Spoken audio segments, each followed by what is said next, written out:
Hudson's Bay is asking the courts for permission to sell off 1,700 pieces of art and more than 2,700 artifacts in a bid to obviously raise money.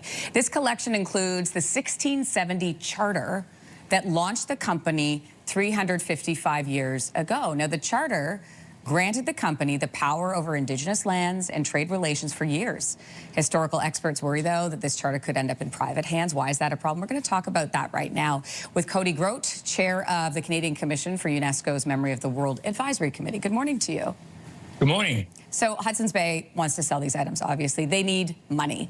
Why do they need court approval?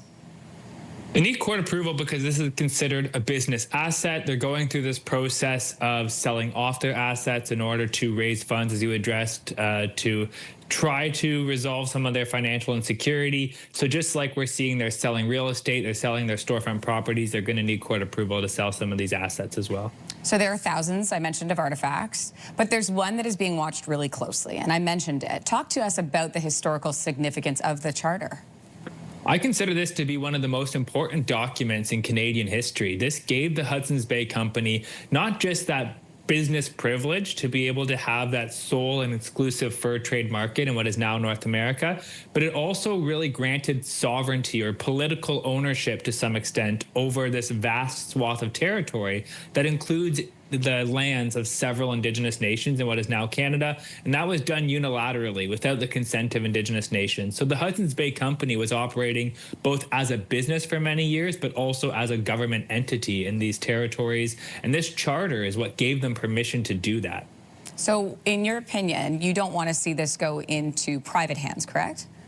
Correct. So most of the Hudson's Bay Company archives were donated to the province of Manitoba in 1994. And we have the Hudson's Bay Company archival collection, which has been deemed internationally significant for its historical and cultural value. That's housed at the Archives of Manitoba. But this Royal Proclamation Charter, which has been viewed as a business asset until this past few months when it's going to be sold, that's always been kept in the hands of the Hudson's Bay Company. So my ideal situation, what a lot of people are pushing for, is this to be donated to a public entity, perhaps the Archives of Manitoba.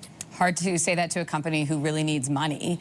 When we look at the value, like the monetary value of this charter, how much are we talking about?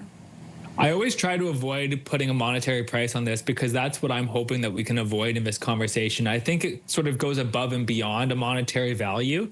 Obviously, an auction house is going to try to put a value on it, going to try to put a price tag on it to appeal to a private buyer or perhaps an institution who might want to purchase it.